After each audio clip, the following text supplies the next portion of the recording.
할렐루야, 김정훈 목사입니다.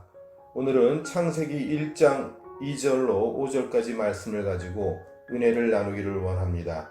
말씀은 2절과 5절만 제가 봉독하도록 하겠습니다. 땅이 혼돈하고 공허하며 흑암이 깊음 위에 있고 하나님의 영은 수면 위에 운행하시니라.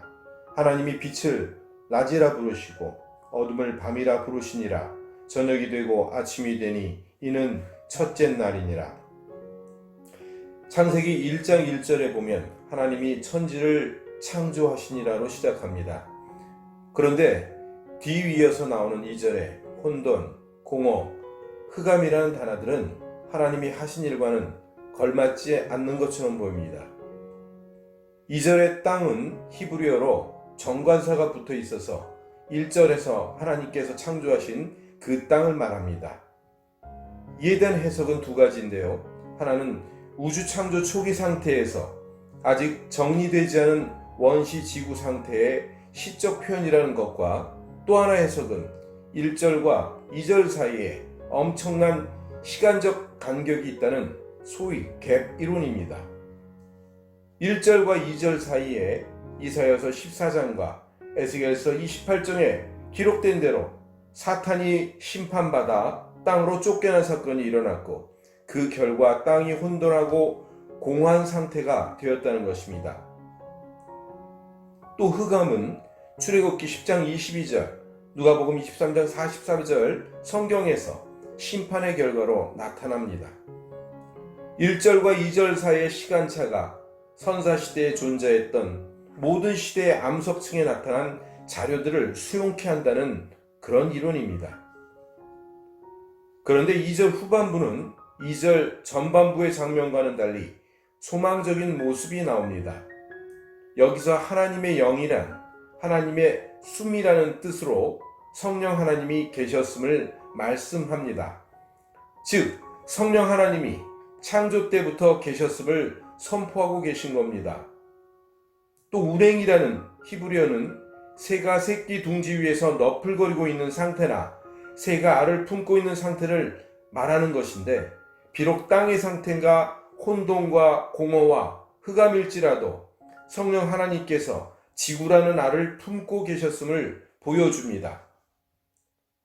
결국 2절 말씀을 정리하자면 깊은 물 위에 흑암이 있었고 그 위에 하나님의 영이 계셨습니다. 창세기 1장의 생명들이 이렇게 하나님의 애정과 보호의 품속에서 이 땅에 나온 겁니다. 그냥 아무렇게나 공장에서 찍어내듯이 나온 것이 아니라는 사실입니다. 그러므로 우리는 이 땅에 있는 모든 생명체, 작은 풀 한 포기 속에도 서려 있는 하나님의 애정을 발견할 줄 알아야 합니다. 또 3절은 하나님이 빛이 있으라고 이루셨다고 기록되어 있습니다. 여기서 빛은 넷째 날에 만드신 해가 아닌 다른 어떤 빛의 존재를 말합니다. 이제 혼돈과 흑암의 문제가 하나님이 개입하심으로 해결이 되는 것입니다. 그리고 하나님이 개입하시니 4절 말씀대로 하나님이 보시기에 좋게 되었습니다. 하나님이 빛을 만드시고 나서 하신 일은 빛과 어둠을 나누신 일입니다. 그리고 빛을 낮이라 부르시고 어둠을 밤이라 부르셨습니다. 결국 밤도 하나님의 주권 아래 있고 어둠의 권세자 사탄도 하나님 주권 아래 있는 겁니다. 이것이 하나님이 첫째 날 하신 일입니다.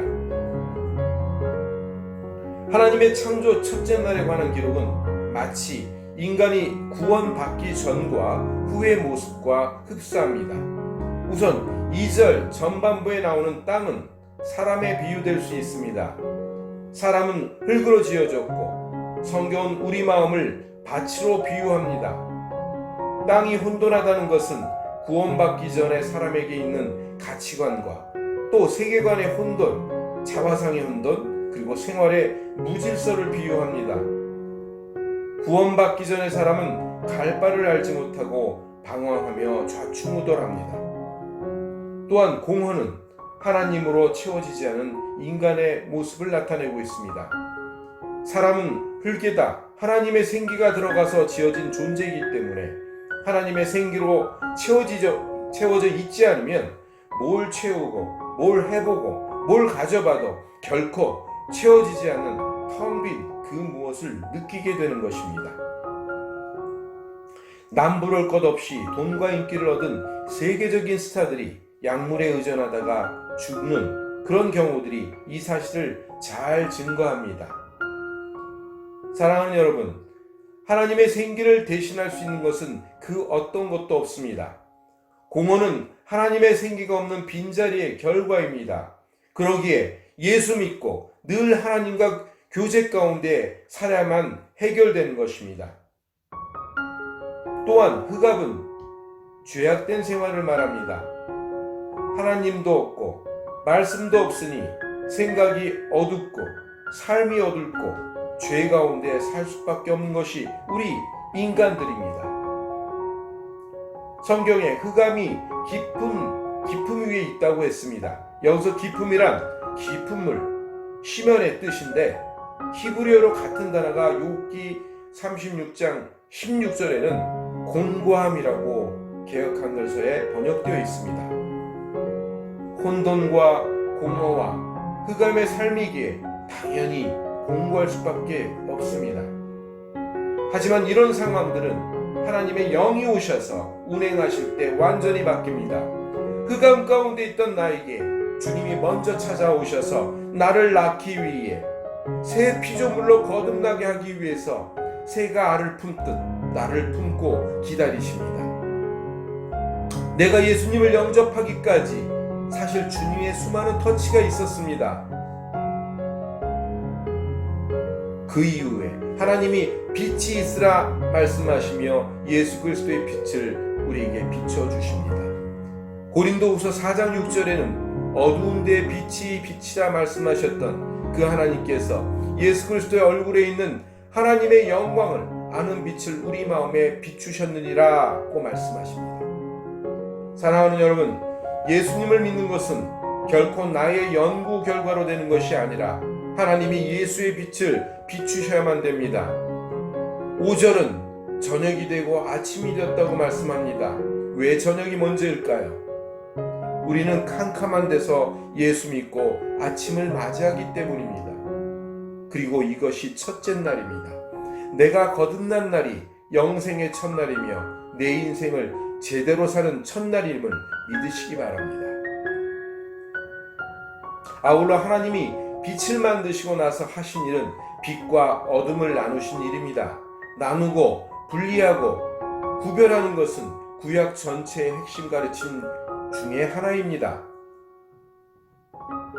정한 것과 부정한 것, 그 사이의 분리가 곧 거룩입니다. 고린도 후서 6장 14절 의와 불법이 어찌 함께하며 빛과 어둠이 어찌 사귀며 라고 말씀하고 계십니다. 예수 믿고 나면 나도 빛과 어둠을 나누는 일을 해야 합니다. 어떤 의미에서 하나님의 나라는 흑백 논리입니다. 4절에 보면 하나님이 빛을 가리켜 보시기에 좋았더라 라고 하십니다. 우리도 내 삶 속에서 하나님이 보시기에 좋은 것과 아닌 것을 나누는 일을 해야 합니다. 무엇보다도 죄를 구별해서 잘라내야 합니다. 내 생각과 내 행동에서 또 내 컴퓨터에서 내 교제권에서 모든 영역 가운데서 구별해내고 잘라내야 합니다. 뿐만 아니라 죄는 아닐지라도 하나님이 보시기에 좋지 않은 것이라면 이것도 구별해 잘라내야 합니다. 사실 아브라함이 조카 롯을 데리고 나온 것은 양심적으로 도의적으로 좋은 일이지만 하나님 보시기에 좋은 것은 아니었습니다. 하나님이 그에게 본토 친척을 떠나라 말씀하셨을 때 그는 롯을 두고 나왔어야 했습니다. 하지만 아브라함은 롯을 끊지 못해 결국 그와 갈등을 겪게 됩니다. 이에 롯도 잘되지 못했을 뿐더러 자기 후손들에게 괴롭힘의 불씨만 남겨주고 말았습니다. 사랑하는 여러분, 그리스도인은 기본적으로 양심에 꺼리낌 없이 살아야 하지만 그것이 다가 아닙니다. 양심의 법 가운데서도 성령의 법을 가려내어서 살아야 합니다. 좋은 게 좋은 거다 하며 회색지대의 두리뭉실한 태도는 절대 옳지 않습니다. 하나님은 빛을 낮이라 부르셨습니다. 빛 가운데 사는 삶은 낮의 삶입니다. 특별히 요즘은 여름인지라 낮이 길어져 있는 그런 때입니다. 사랑하는 여러분, 요즘 여러분은 낮이깁니까? 아니면 밤이깁니까? 하나님이 기뻐하시는 뜻을 따라 롯을 끊어버리고 하나님이 낮이라 부르시는 삶을 살아야 합니다. 그것이 하나님 보시기에 좋고 나에게도 좋은 삶입니다. 그런 삶을 통해서 하나님의 특별한 은혜가 늘 임하시길 주님의 이름으로 축원합니다.